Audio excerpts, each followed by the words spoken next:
Finalist number 3, Mr. Mandla Dube, who's a director from South Africa. And to moderate the discussion, we have Mr. Arnab Banerjee, who is the eminent film journalist from India.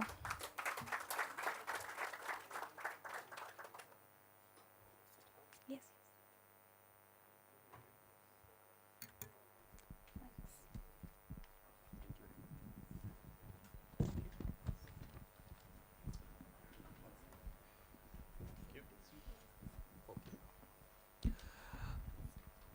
Good afternoon, everyone.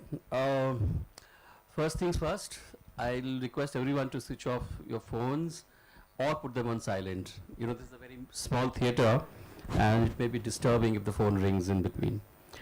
You know, the topic is stories from hinterland going global. Hinterland.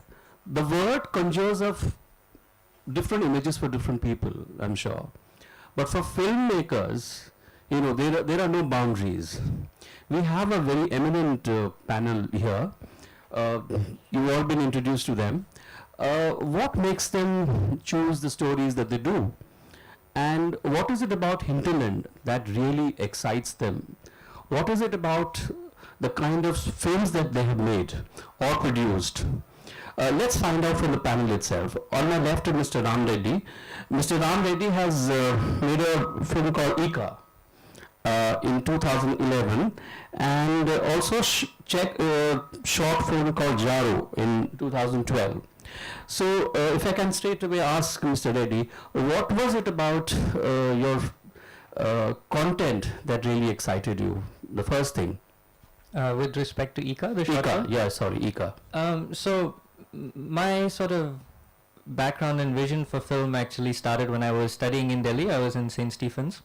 And around that time, I first went into writing, and then after that I came to film. And I was actually very sheltered in Bangalore. I had a very insulated life. So once I came to Delhi, I was kind of first exposed to life on a more realistic, larger scale. And I started to, as I was going from home to college and roaming around, I started to feel like there was so much depth in just every single person I saw and passed and spoke to at a tea shop or anywhere, Chola Kulcha, whatever. I wanted them to be in film. So I had this vision for like, okay, bringing non-professional people, real people who aren't trained to get in front of cameras and lights to be on the big screen. The common man. The common man, exactly. I found them very cinematic, and I thought that that's something that I would like to explore. So from the first short film onwards, I started just casting people around me, like my friends, for example. That was the easiest, it's also practical. But and then that went a step further. So with Ika, I also like to work with like people I know in some way. So in Ika, there were some children from a slum community who are attending a school that my mother runs, and I knew them personally. And they were so interesting, full of life, so dynamic, and they had so much to tell. So we actually wrote the story together, me and the kids from Ika, and kind of integrated their thinking, their place, and brought that truth into a story. So Ika is about a little boy living in a slum in Bangalore, and he doesn't have a camera, he doesn't have money, so he builds a camera, and a pinhole camera, and he sticks the tape onto the side, and he says whatever's in your mind will go in this tape, and then he and his friend go about making a film, but using their imagination. So that's the story, shot in their hometown, in their area. Okay. And that kind of authenticity is something that really excited me, that integration, and that eventually came into my feature film as well, Titi. So you knew right from day one that you wanted to tell a story in a certain manner, and this was what you had always thought of. Right. Yeah. So realism as a style, especially in India, is something that captivated me. Okay. Because I thought we were so diverse and interesting in so many ways that I felt like this is something that needs to be on film. This is a story. These are stories that need to be told. Ms. Anna Stella, you made a film called The History Till Eternity. Could you tell us something about the film and how you chose this particular story from hinterland? Oh, yes. I need translator.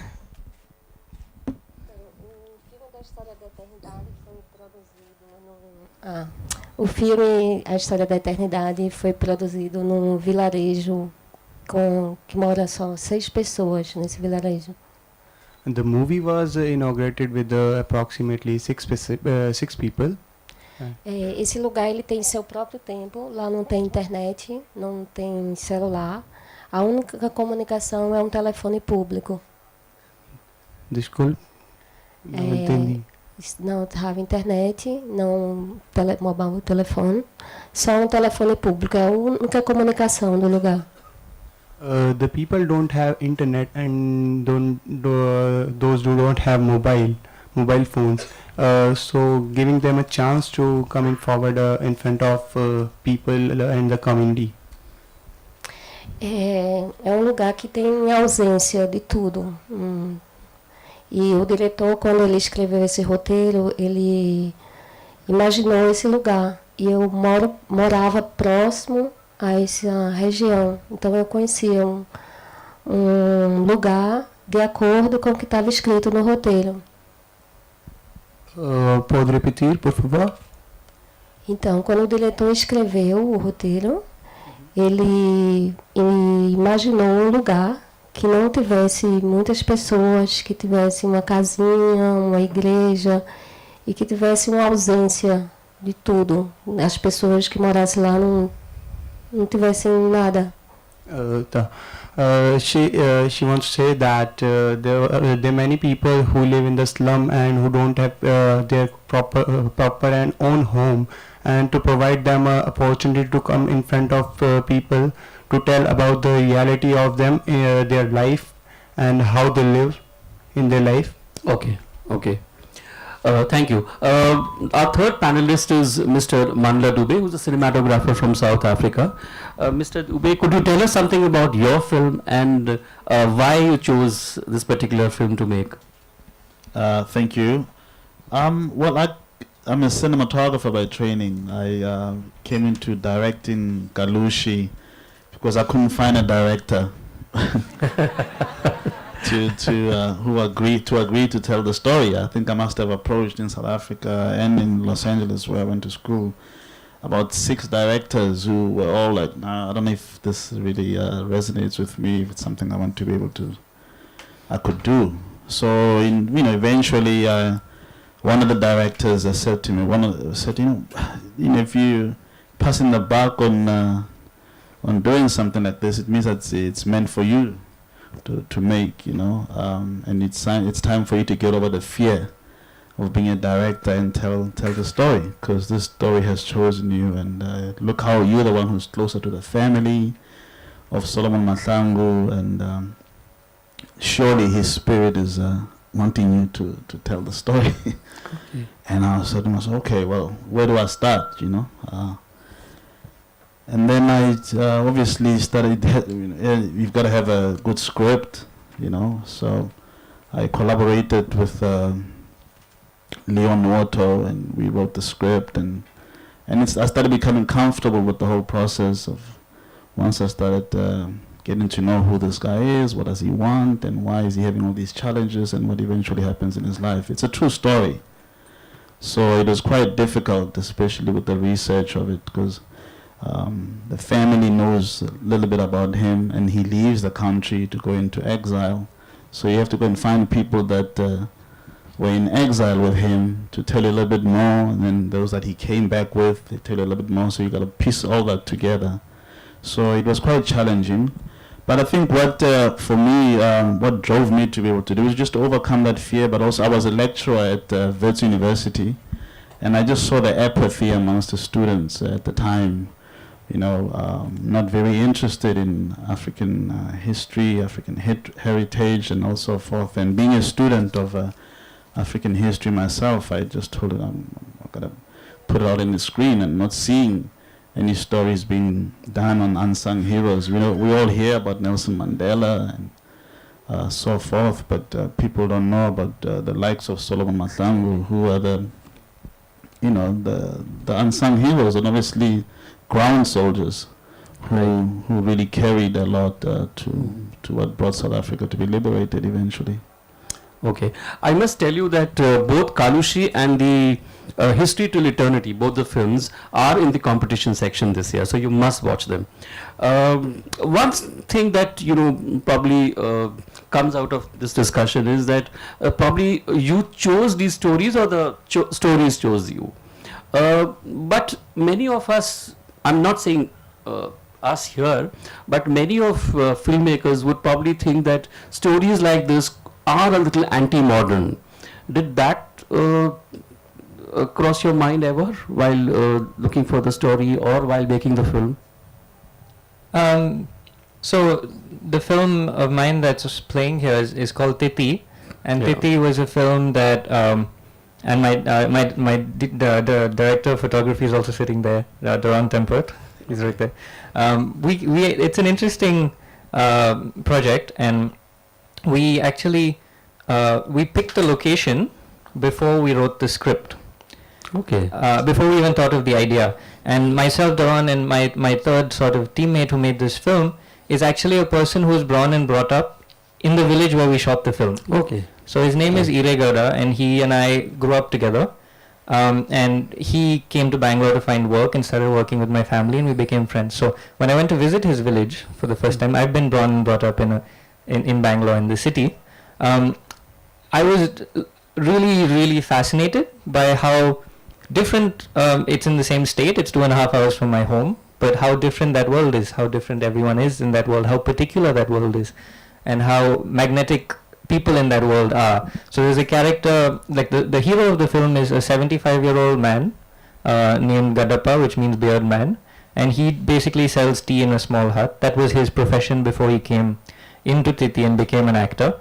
As soon as I met him, and we actually, his house is on the way into the village. He's the first person I ever met when I went to that village, and we went and sat to have a cup of tea.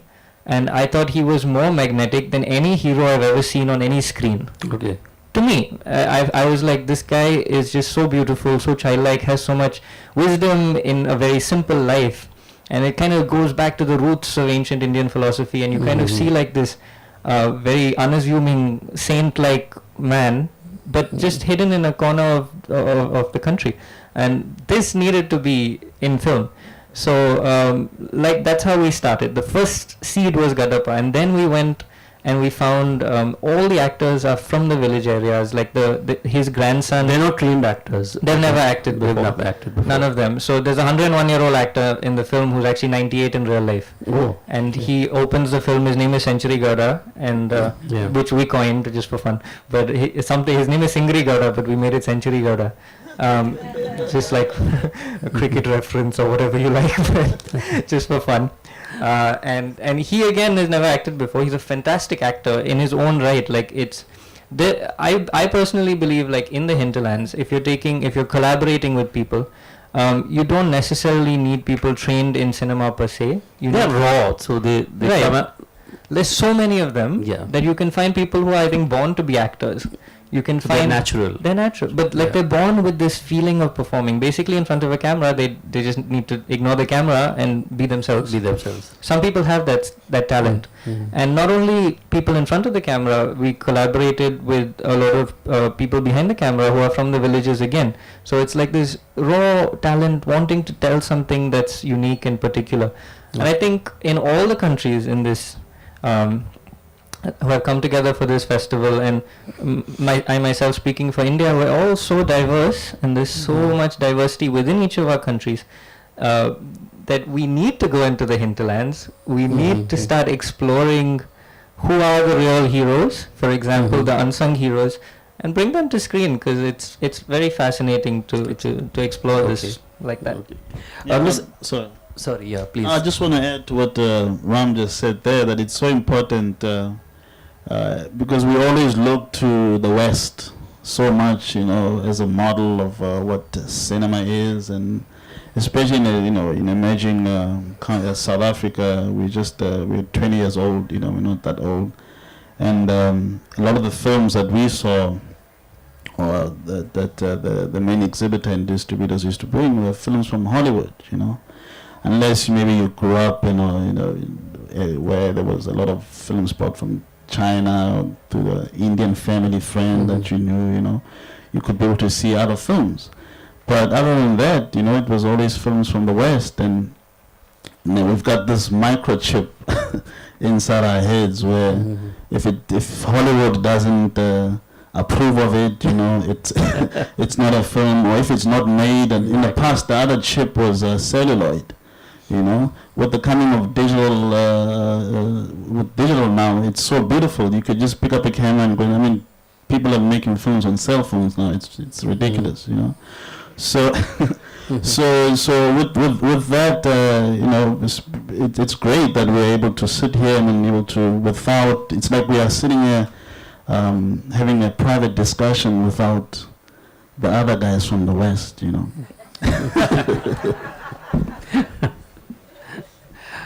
Miss Anna Stella, do you think your kind of cinema is in any way anti-modern, as some people would like to call it?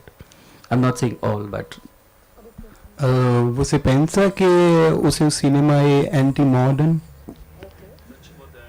Anti-moderno. Não, eu acho que ele tem uma linguagem universal, não é antimoderno. A região, ela pode ser antimoderna, mas o cinema não. She wants to say that it can be anti-modernism, but it is not. The city is anti-modern, but the film isn't. Okay, the film isn't. Okay, okay. So there's no contradiction here. Não é uma contradição? Não, porque o filme ele fala de sentimentos. Ele fala de três mulheres que têm desejos, que despertam o desejo nas três. E quando se fala de sentimento, ele não pode ser antimoderno, porque o sentimento é inerente ao ser humano. Então eu não posso dizer que o cinema que o filme é antimoderno por isso, porque eu estou falando de sentimento. She wants to say that it's not about sentiment. It's about three girls, and and they have their own sentiments, and they want to show their sentiments and express them in their own way, not like in the way the producer or director show, but they're in own way, like with their own sentiments. No. She didn't say that. Sorry, guys. Actually, it was a little bit long. That Can I take the Yeah. If you could just give him the mic, he can explain it better. You're not doing it. Você me fala de novo? Porque pra começar outra vez. Não, eu sento aqui, pronto. That's okay. I'm happy to help. Yeah. Porque o filme ele fala de sonhos e de desejos de três mulheres. The film talks about the desires and the dreams of three women. So Okay. pode falar. Estamos falando de sentimento, então o sentimento ele não pode ser antimoderno. Yeah, you're talking about feelings, and feelings are not anti-modern. Okay, one thing that comes out of the discussion is also that, you know, they're very passionate about the kind of stories they've chosen, and this is it. This is what they wanted to do. But one very important aspect of filmmaking is also commerce. I mean, of course, if we make a film, a short film, a feature or a documentary, it has to be seen and not just do the festival circuit rounds. So how do you, see that happen? Do you foresee a situation where, you know, your film will be seen in theaters, in small theaters or in smaller towns? We've had a good journey with this film, and I think we're lucky. I think something that myself, Daron and Iregara and all wanted to do with this film is, even though we're going into the hinterlands and trying to shoot something that's raw and realistic, we wanted to make a film that was kind of universal in its content.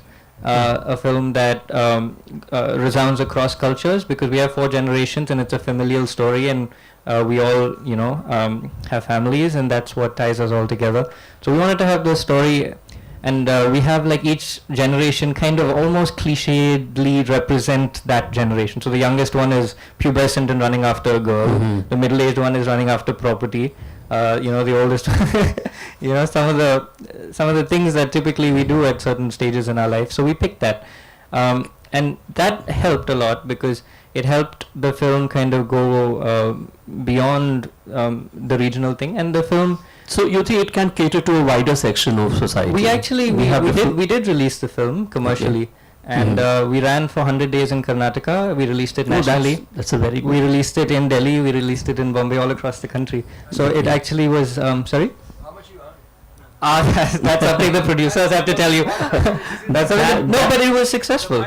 It was successful, and I think India is seeing a changing trend. Films last year like Court and Killa and Masan paved the way for films like Titi. Now Titi is a South Indian film, but we were able to take a national release forward. Yeah, in multiplexes you do get to see a lot of South Indian films and regional language films which are subtitled in English, and not just in the morning shows or at an unearthly hour after 10 p.m. We had they have regular shows in most theatres now. We had prime evening shows across the country, so it is possible. Young filmmakers can do it. We started with nothing. I was 24 when I started directing this film.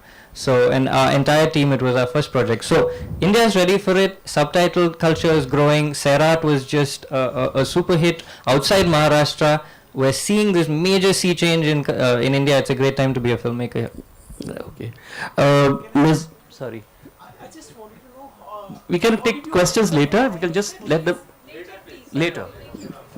Ms. Anna Stella, has your film released and how has it done commercially?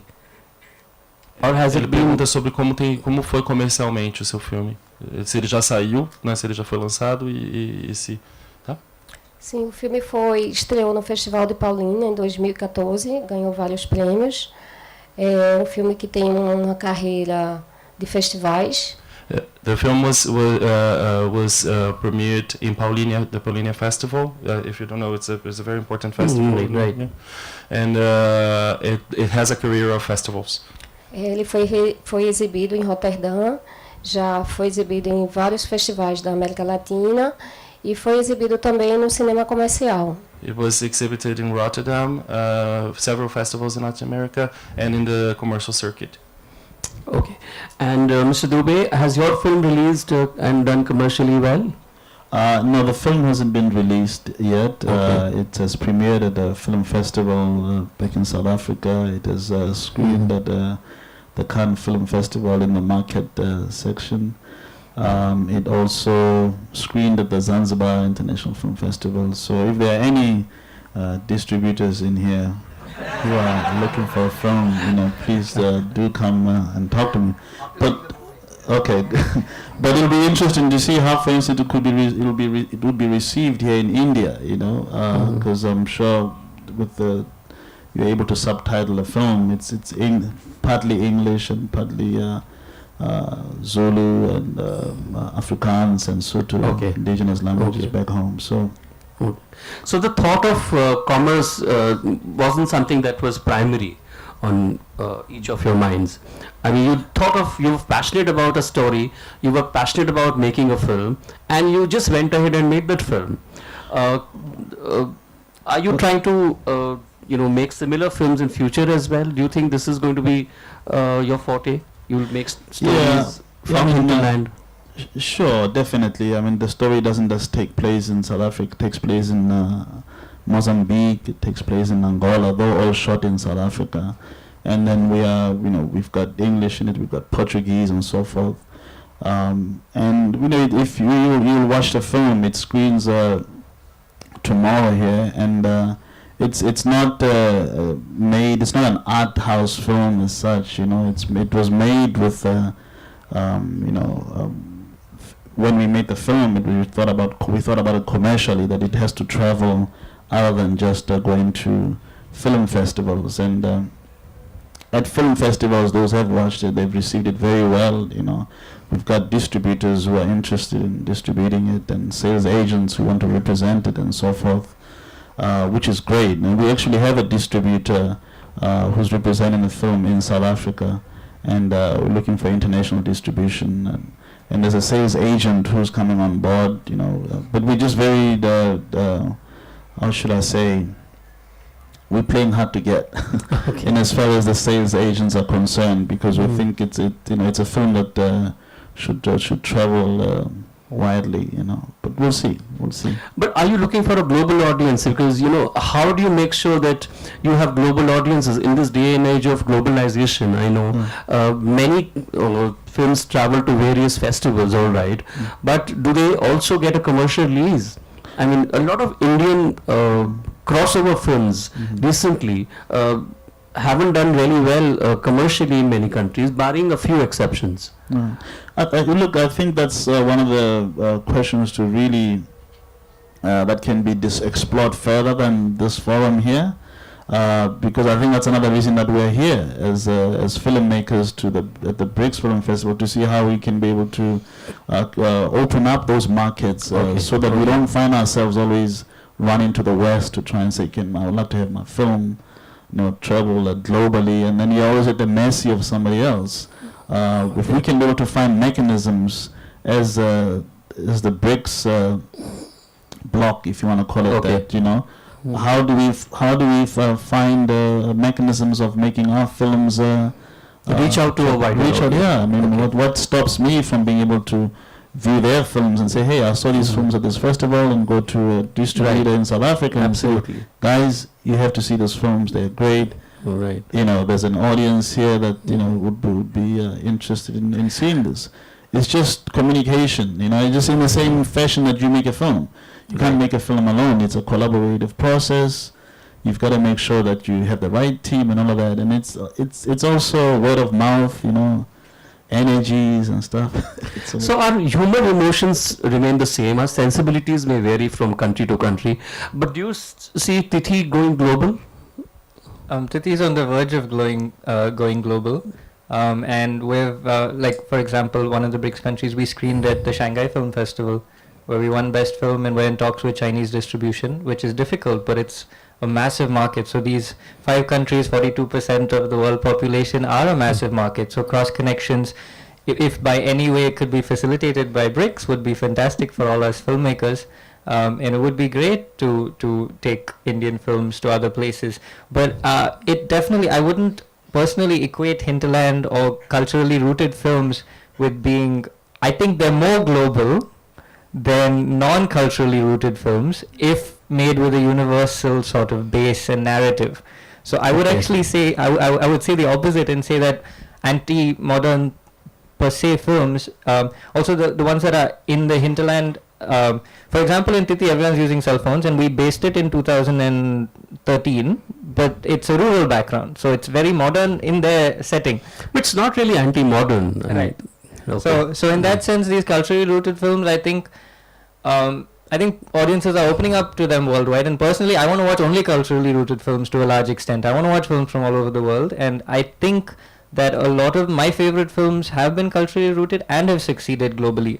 So I don't think I think it's definitely possible. I think because they were culturally rooted, they found a captive audience worldwide. I mean, to a large extent, cinema is a sort of escapism from your daily world. Now, within India, we might escape by, certain masala or other ways of doing it. Yeah. But I'm escaping into other cultures, which I think is equally fascinating and stimulating.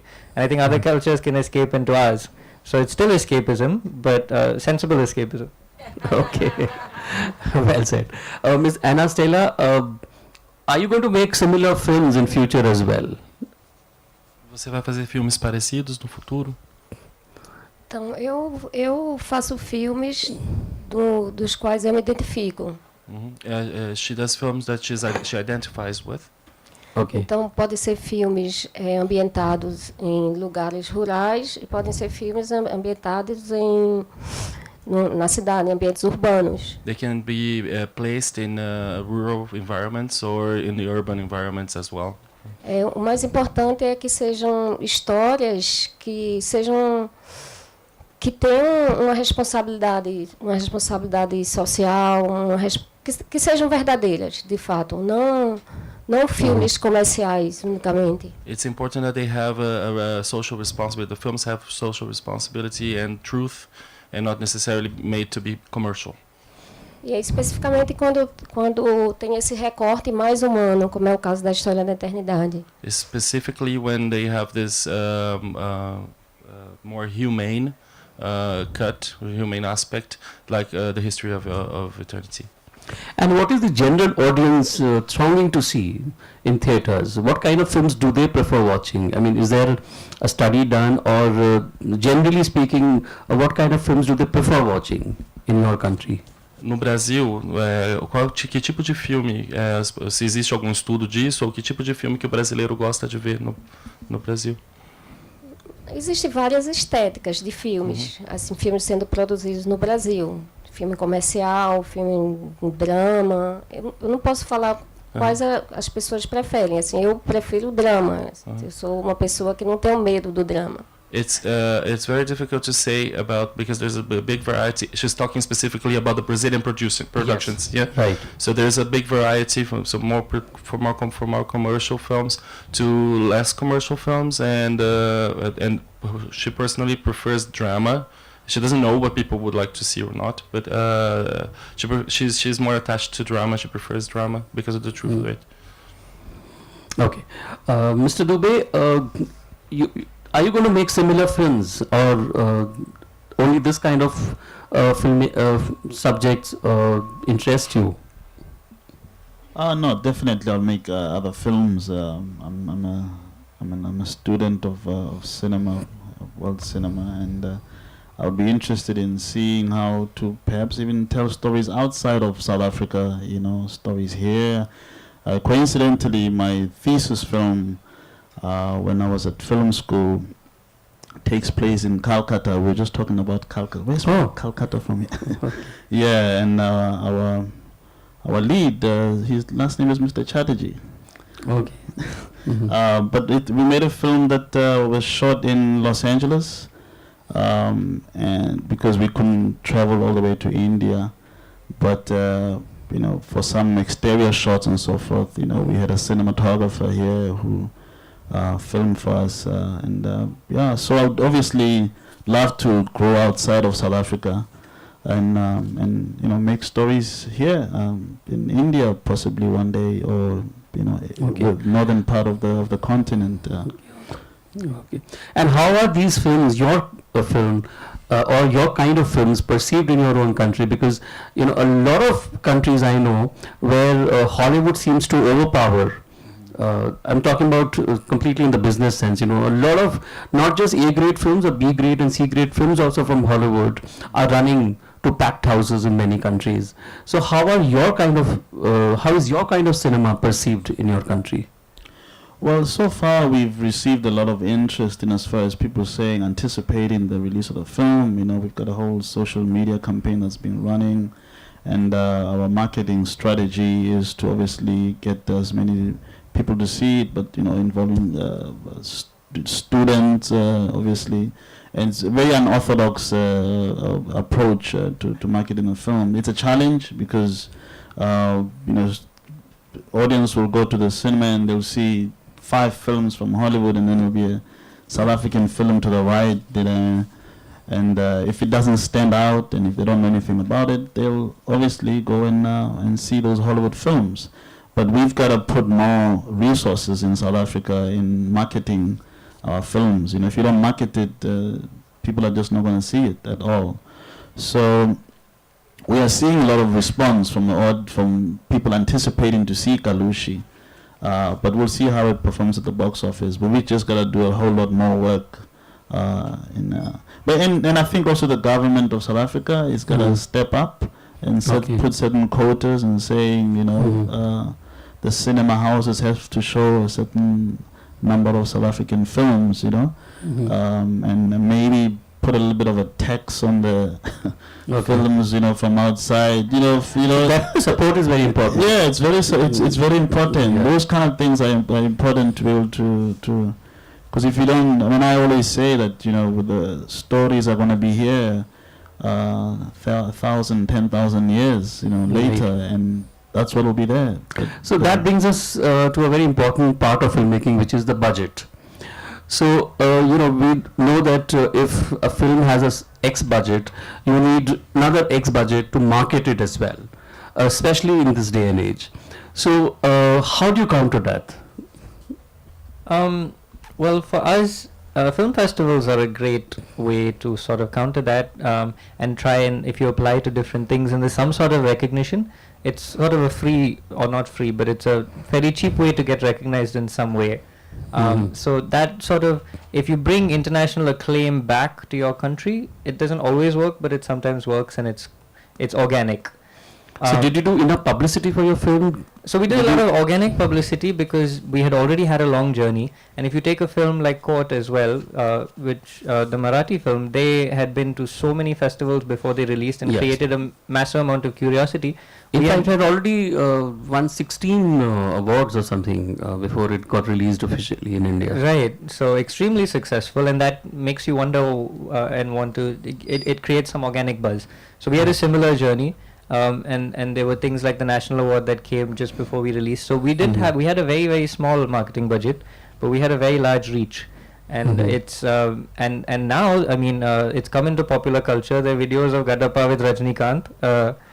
All these parodies coming up that are going viral. So organically, if your content is strong, I personally believe the filmmakers and the industry and the distributors create the audience.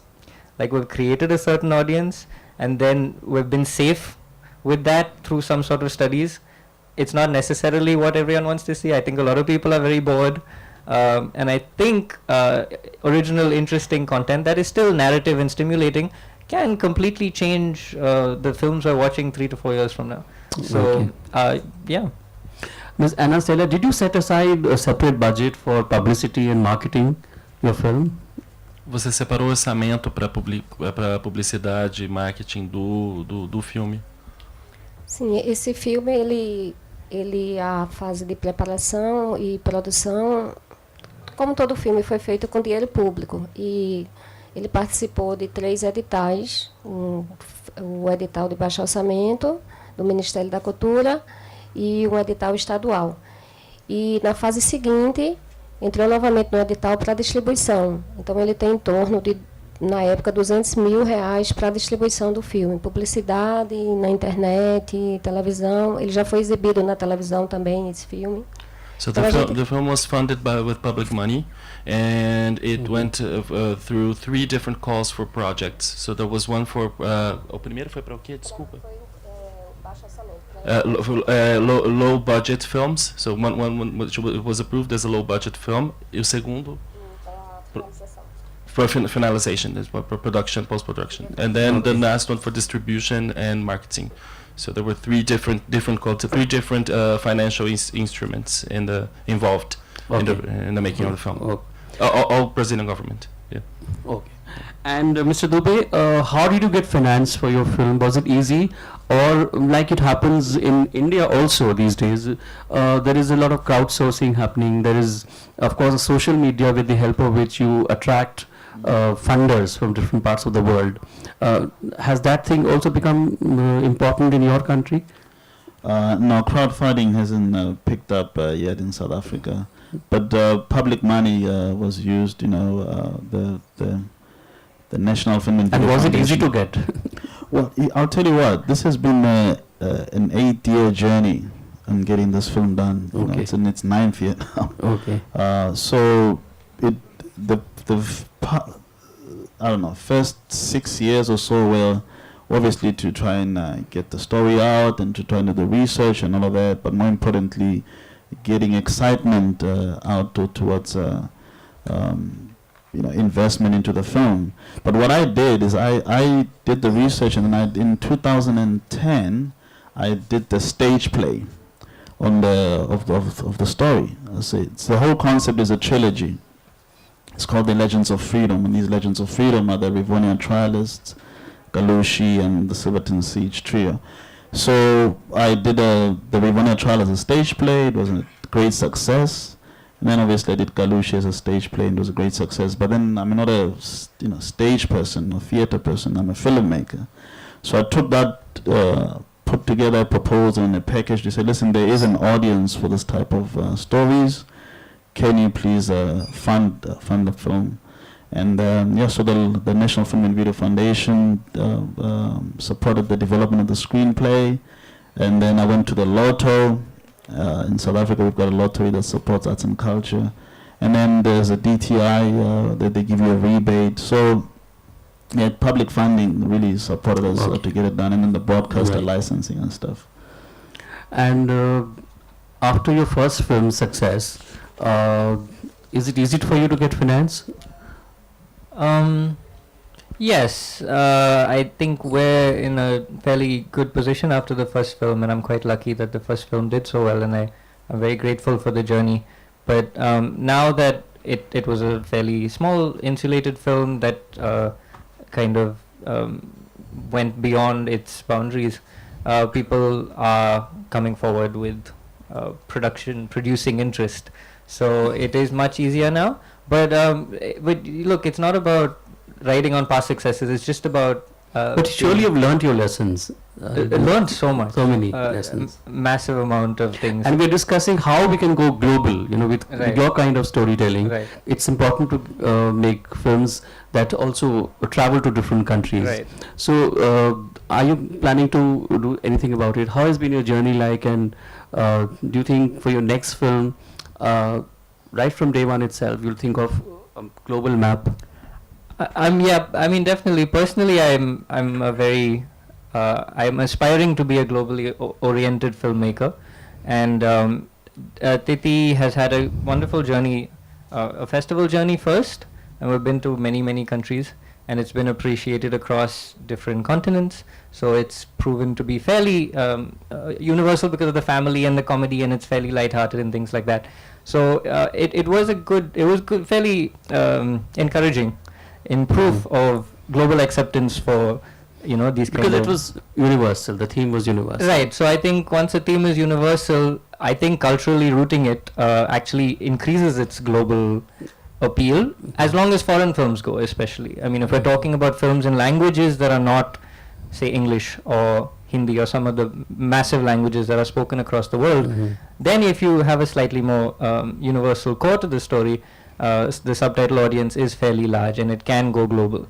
Also, we're now in the age of the internet, and social media is free and reaches all over the world. So our social media campaign was absolutely core in reaching out to people.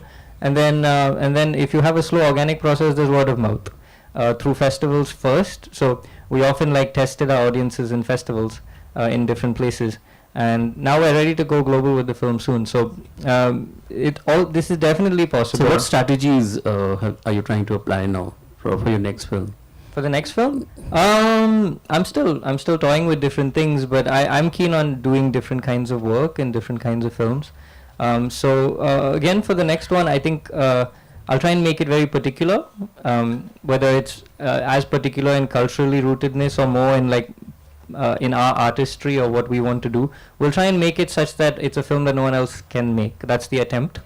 And once it's original in that sense, and say rooted in an area of India that's not been seen on a larger global map, then you're showing them something new, and something new is always appreciated. Okay. And now also the distribution systems in multiplexes have 10 screens. There can be one screen in different places in the world that show that one film that at least increases your variety. So even if the thing is, the exhibitors need to take a slight risk, because I think there's a small activation energy for this. It needs a year or two, and I think then it'll increase. So if they have a 5-year plan, I think this is economically very viable. So that's the exhibitors, but before exhibitors, you need to convince the distributors. This is terrible. Actually, a film is born by a writer, but he has no worth. Then it goes to the director, who seems like the big guy, but he has no worth, because then it goes to the producer, who seems like the big guy, but he has no worth, because it goes to the distributor, and I swear he has no worth, because it's the exhibitors who are the kings of this sort of process. I don't mean no worth, I mean in the business pecking order. The power is in the hands of the distributors, which is also changing, which is the good news, because the internet is democratizing the world very nicely. And apart from piracy, which is also terrible, which is happening all over the place, there are other ways on the internet to monetize. And once you monetize through the internet, of course the people who own those companies become the kings. So now Did you do that for your film? Or we're working on different strategies. Okay. But this is a good time, and these are good. Tell us about trends. your experience with the distributors. Did they also give you diktats like include this, don't do that? Because distributors are known for doing this many a times. So that's definitely true, and I think as soon as the film grows bigger and as soon as you start getting more large people involved, your creative control gets diluted. But I think they're very tricky and sensible and sneaky ways to hold your creative control, which is something we tried a lot. So even our distributors were great. We made our own posters, we made our own trailer. I made the trailer myself, and we tried to hold that control. But you may not have the same reach as if you pick someone who will take that control away, but you still get to do it your way. You're and constantly perhaps cutting corners. I really think that if someone's telling you what to do and they're not the source creative mind, they might end up making the film bad. And if the film's bad, no one sees it anyway. So there's this whole idea of like the economics of quality that people have to keep in mind. And I think the whole industry is very not geared towards the economics of quality, but the economics of studies that dumb down an audience. So it's time for a bit of a revolution, and it's happening, I think. Okay. Miss Anna Stella, have you started work on your next film? Have you thought of any idea, any subject? Você já começou a trabalhar no próximo filme? Teve alguma ideia, algum assunto? Sim, eu estou trabalhando num filme. É um filme que está em fase de finalização.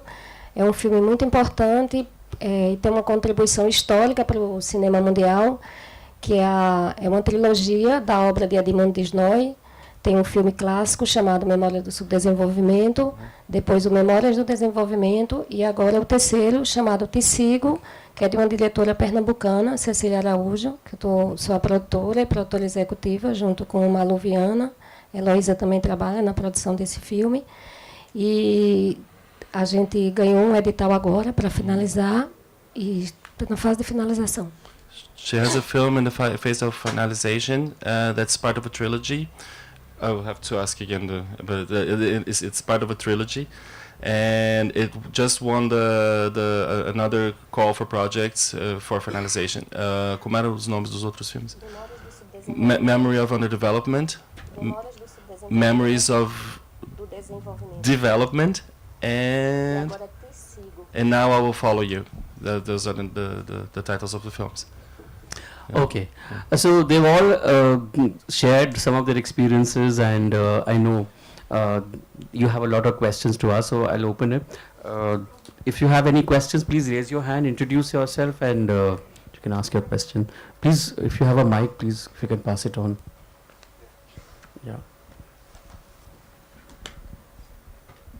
Hi, my name is Purnima, and my questions for Ram here, and mostly the rest of the panel too, but for Ram. So when we talk about the hinterland and how we discuss the hinterland in this debate too, we are clearly positing it against the modern or the urban, right? That's right. Yeah, dividing it against that. And when we attribute terms like raw, authentic, and organic to the hinterland, there's a risk of exotifying the other. And the other would seem to be anything that's not modern or anything that's not urban, right? So as a filmmaker who's shooting in such areas, in the hinterland that is, and who belongs to an urban background, how do you come to terms or deal with this risk of exotifying your subjects? And my second question is related to the first one. How does a film like Tithi then, what does a film like Tithi mean to an audience which belongs to this hinterland or a non-PVR going, film festival going, non-urban audience? Okay, that's a lovely question. What we chose authenticity as a treatment for this film, and when you choose authenticity as a treatment, there's a certain degree of surrender to the place. So I think it's exoticized more when you as an artist are interpreting the place and then putting a color to it. But we went and surrendered to that culture and selectively decided what we were going to show. So we were selectively deciding, that's where we were, our role as artists, but we weren't adding to what we saw. So like I said, we picked the location first. So Tithi was born out of a 3-month recce before we wrote the script. So everything that's in there is from my experiences there, number one. Number two, the writer is born and brought up there. And Gadappa is his relation, for example, to my writer, who's also the casting director. So so a lot of it was born out of his experiences as a child. Growing up, he was up to 16, he lived in that village. So the dialect is just the way they speak. Another thing is when you're working with non-professionals, there are two ways to do it. One is you know everything in your head and you tell them exactly what to do and they do it and they don't know what they're doing. The other is you completely get them to understand what they're doing, and it comes from within them because they know their character, they know that situation, and then they bring it out from their memory, and you get them comfortable enough to do that. So we tried our best not to exoticize it. At the same time, we were telling a story. This is a fine line. When you tell too much of a story, you end up exoticizing it per se. Titi, I think in its and by doing this, it seems exotic because people are not used to that world, right? When I went there as a city person, I was stimulated. I think much like I think the audience now sitting in the theater would be stimulated. I found it fairly exotic has a negative connotation, but I found it stimulating in a way that I wasn't used to. But I do think that this is something that has to be very carefully seen when you're working in hinterland places, because a lot of films tend to exoticize it for a lot of the commercial reasons, or often the producer will say exoticize Exactly, it. that's what I meant. I did say raw and authentic, but I also mentioned that this is what it's perceived to be. A lot of people would like to think that way. Your thoughts, Mr. Dubey, on? Second question. Well, I mean, this was a true story, so romanticizing or exoticizing, it wasn't an issue of, I had to walk a very fine line, but obviously we took a lot of creative license. Yesterday we were discussing some of the scenes in the film with my colleagues the actors, I mean, they're amazing. We had a wonderful cast of artists who just, this is the script, this is what we'd like to achieve in this scene is concerned. And then they just internalize those characters and they say, okay, that's great, but how about if we try it this way? Would you like it? Let's give it to you, let's see what you think, As long as it stays within the core values of what we're trying to achieve, I think, there's nothing wrong with that, for me, as far as Kalushi is concerned, because it was a true story, that we're basing it on a true story. Ana, eles estão discutindo o seguinte, quando você vai num lugar no interior e filma, ou escolhe um lugar pequeno como o lugar que você escolheu, você está levando o cinema, que é uma coisa da cidade, que é uma coisa urbana, que é uma coisa cosmopolita, e colocando nesse contexto do cinema essa outra realidade do interior, do vilarejo, né, dentro disso. Aí a primeira pergunta que eles estavam fazendo é, isso não exotifica, né, você não está correndo o risco de transformar essas pessoas em uma coisa exótica para os outros serem observados, e como que você lida com esse problema, com esse risco de exotificar? Aí o Redi falou que ele envolve as pessoas na participação do filme, né, então ele coloca as pessoas no filme. Tem dois jeitos, você conta tudo para eles o que eles querem que seja feito, e eles fazem, ou então você tira deles, né, o que você trabalha com eles, não tira, você trabalha com eles para que alguma coisa saia. Então, quais são as suas estratégias para isso, para evitar esse tipo de exotificação, e se o filme volta para o lugar de onde ele veio? Tá. Então, a gente teve uma preocupação quando chegou nesse lugar, porque, como eu falei inicialmente, é um lugar muito pequeno, onde as pessoas têm uma rotina muito voltada para a agricultura, e várias pessoas foram envolvidas na produção do filme, trabalharam e participaram como figurantes. Tá, vamos de pedaço. So to start with, when they arrived at the place where it was filmed, it was a little missed in the translation. It's a place where a village inhabited by 6 people, where they don't have access to mobile phones or internet, and the only means of communication is a payphone. So they arrived at this place, and they were careful to get them involved. So they were some of them worked in the production of the film. E no entorno, que dá mais ou menos 40 pessoas que vivem próximo a esse vilarejo, essas pessoas trabalharam com figurantes do filme. Os atores são nordestinos, são da região. Débora, que é atriz, é de Fortaleza. E a gente eu particularmente tenho uma preocupação muito grande com esses filmes chegam nesses lugares e as pessoas elas criam uma expectativa porque elas querem ver o filme. Então, a gente demora no mínimo 2 anos para esse filme poder chegar. Assim, para você ter ideia, esse filme ainda não chegou em Santa Fé. Ele vai ser exibido em janeiro do próximo ano. A gente vai fazer uma exibição para a comunidade. So besides this very small community, the nearby communities, which amount for more 40 people, were also involved in the planning, and the people who were outside were at least from the region, from the northeast of the country. So they were all taking part in this, and they were very worried about, because it creates an expectation of watching the film. So they want the film.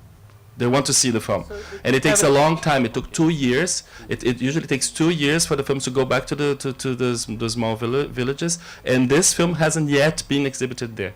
Okay. One gentleman there at the back. Yeah.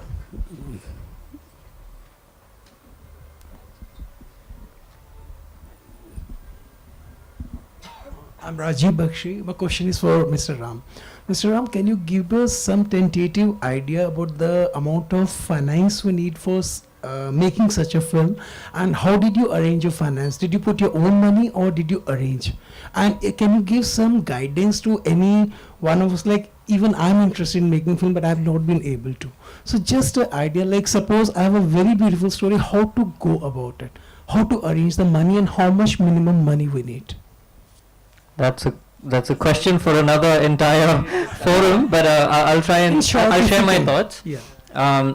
So before making Titi, I made 12 short films, and all of them except one was zero budget. Zero budget meaning nothing. I had one DSLR with me, I had one laptop, and that's about it. And so you can make films for nothing, and they can be excellent.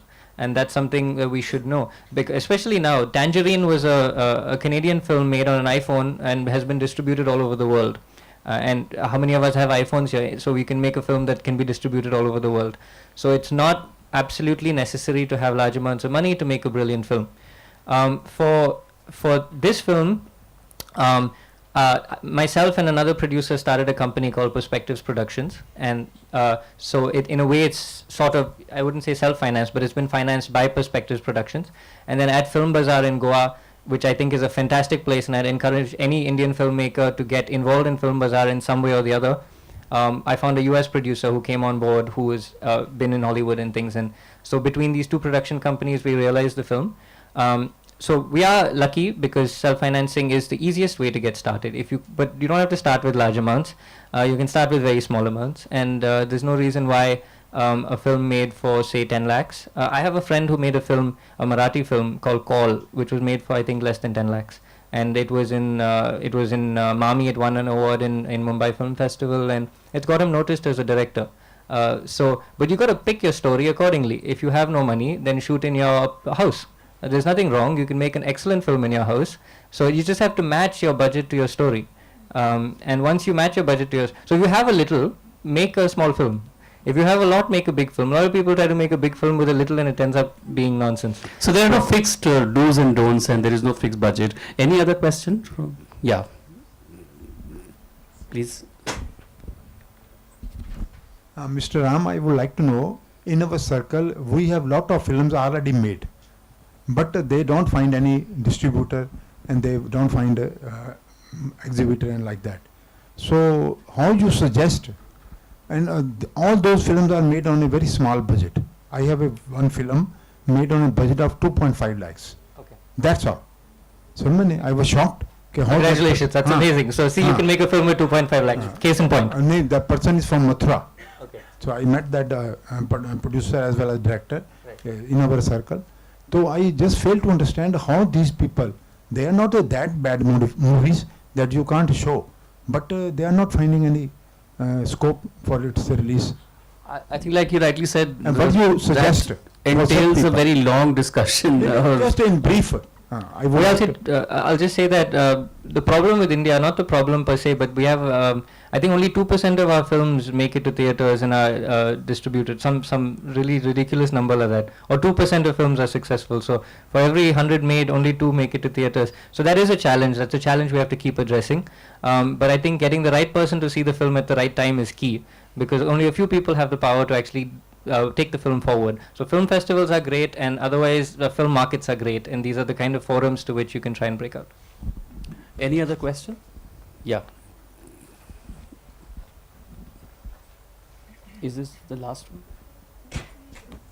Okay.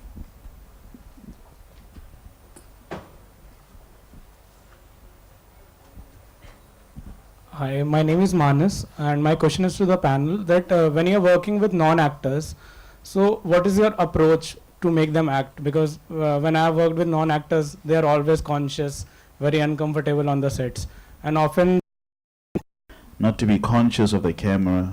I think it's important to rehearse as much as you can, and once you're able to get them comfortable in as far as the characters that they are playing, it becomes an emotional experience in front of the camera, as opposed to this coordinated and orchestrated scene. So for them it shouldn't be about a scene. It's what, but you've got your own notes that you want to be able to get out of there, so out of that scene. So for me, what I would do is I what I call a bed friend, I bed friend the other character to the other one, and then go to the other one and then whisper in them and tell them, well, what would you do if she or he did this, and then what would you say? Then okay, what else would you do? And then I'll go back to the other actor or non-actor and tell them that, and then get them to have an experience, an emotional experience, and say, well, then go and make it happen in front of me then. And they go out there and make it happen. If it doesn't work, then okay, let's try it again. Now you have to try up until you are able to achieve what you want in front of the camera. If you don't feel that, if you don't feel it, you're not gonna feel it when you look at the. If you don't feel it at that moment, you're not gonna feel it when you look at the rushes and you're trying to edit the scene. You've got to feel it right then. And I say, not only you have to feel it, but your cinematographer must feel it. What I do is after, whenever we yell cut, I look at the cinematographer and I say, did we get it? And he'll look at me and says, no or yes. So if we didn't get it, that's okay, let's do it again until you get it. And the beauty is that now you're shooting digital. You're no longer shooting celluloid, where you have to worry about, oh my gosh, do we have enough film left, So you can just keep rolling. Don't cut, just keep rolling. No, do it again, because you've got the flow, But again, time is also very important. So when you're on set, it's you have to try and get those emotional experiences going. So that's why it's important to have rehearsals as much as you can. You got to rehearse. So Mr. Reddy, you said you make them forget that there was a camera around. Oh, sorry. I'll be quick. Again, you can write a book on non-actor directing, but I think you have to use a lot of tricks. Okay, it's mainly about trying different things. Number one, I think the most sensible thing is to cast the person who's the real person. So if you cast, if you want to make a film about college students, go cast 5 college students. Don't. That's a bad example, but whatever. Cast the real person. Number one. Number two, I think they have to be comfortable. So cast them, and then your relationship with them is very important. You can't have a director-actor. It's not professional. There are no contracts. You don't have to come on set at that time. If you don't, there's no issue. So you have to understand. Suppose they're thinking about somebody who's ill at home or something, then you have to let them go home. You can't tell them shut up and act. You can tell a real actor shut up and act because they have a contract. So that personal relationship is very important. And there are many more, but number 3 is lots of takes. So if you start with a terrible take, you have to have confidence that you will try every trick possible for the last take to be good.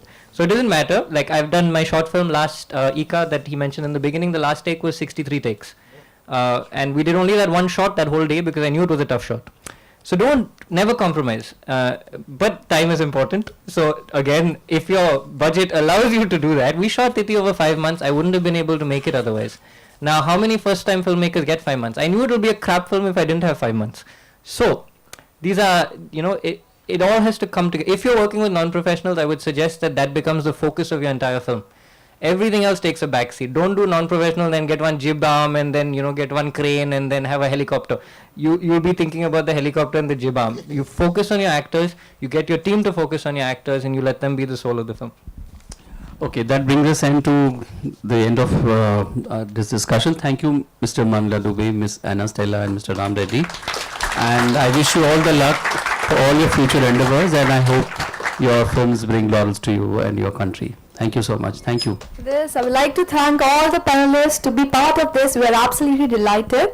Next session is at 4 p.m. about cinema and nation building here in Audi 4 itself. Thank you so much for being part of this. दोस्तों BRICS film festival